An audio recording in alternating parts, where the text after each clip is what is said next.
ibalik kinainaya igsoon. Usog-usog ga. Usbon ko, Pastor. Sa May 30, Oh, May 30, katong lagi, okay. ang pangutana ko, kaya ang title, kasingon man nga, forgiveness brings healing. Okay, forgiveness bring healings. Okay, go. She said, in other words, ang tungawaray ang mga tao nga masakiton nga, wa maayo, wa sila sa ilunga. Okay, daghang salamat. Kanang imong gibasa sa igsoon, actually, biblical ka na siya. Wala, dili laman na kang Ellen White. Gi-quote lang na ni Ellen White. Pero gikan na sa Biblia niya sa Psalm 103, verse 3.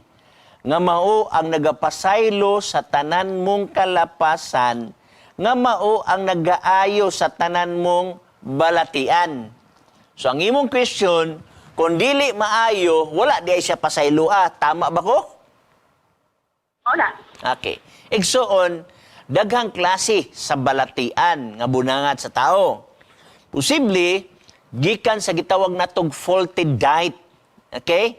Muyan gikag faulty diet igsoon, ikaw gid mismo ang nagpili sa imong pagkaon.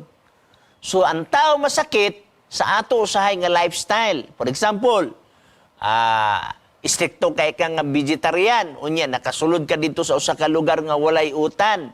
Imong una-una nga mabackslide magyugos vegetarian, di gyud ko mukaon ng karne, mag-asin-asin na lang ko. So that is faulty diet, naguba ang imong lawas. Okay? At first ang Ginoo mo pasaylo sa imuhang pag-abusa sa imong lawas, pero kung i-continue nimo na ang imong lifestyle, masakit ka muhatod sa imong kamatayon. Naasay gitawag nato igsuon nga ang cause sa sakit ang environment. Pananglitan kaniadto didto sa mga agoy na ay usa ka paktorya sa mga papel. Unya ang mga tao didto usually sa ilang sakit na asbaga. Inon wala naman tingali itong paktorya ron, pero kaniadto sa diha pa magbalik-balik ang kasagraan nga problema baga gyud. Kung ikaw dili ka mohawa diha, moabot yung panahon nga mamatay ka. Kano man ang imong environment. Sunod, kining gitawag natong virus.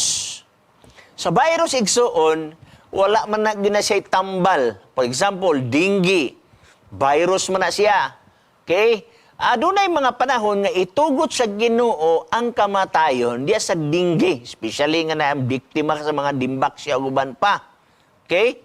Dili na nato makontrol kay kung ang Ginoo motugot kay kung manay mo mission nining kalibutan, musugot kag madili, mopahulay gid ta.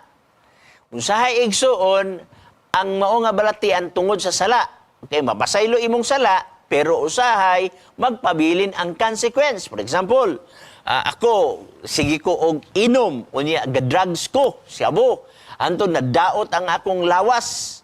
Pagkadaot sa akong lawas nga nag-ungaw na ko sa kamatayon, pasayloon gyapon ko sa Ginoo basta sincero ang akong pagpangayo og pasaylo.